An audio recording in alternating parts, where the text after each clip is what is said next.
Hi. With the election coming up, I thought today we would learn about Israel's first leader. His name was Saul, and back then kings had a lot of power, and the Israelites really wanted a king, even though they were warned that it wasn't a good idea. So let's go ahead and read about this and see what happens.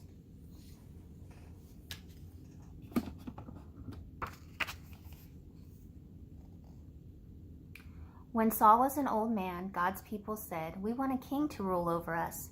Samuel asked God for help. God told Samuel to warn the people about all the trouble a king could bring. The king would make the young men join his army, and the people would have to give the best of everything they owned to support the king.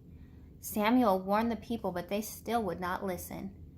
Then God told Samuel to go ahead and give them a king.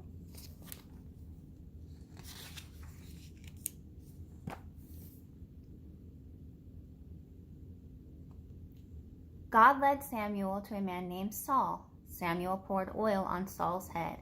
This was a sign that Saul was God's choice for their new king. Saul hid because he was shy. The people found him.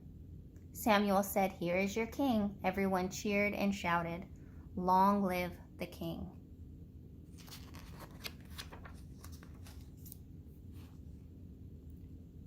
Saul was a good king for about 20 years. Then he began to disobey God.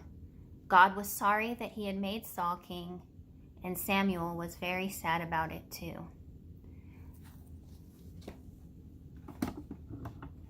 So then after that, God sends Samuel to go find king number 2. But that's a story for another day. I hope that you guys have a good week.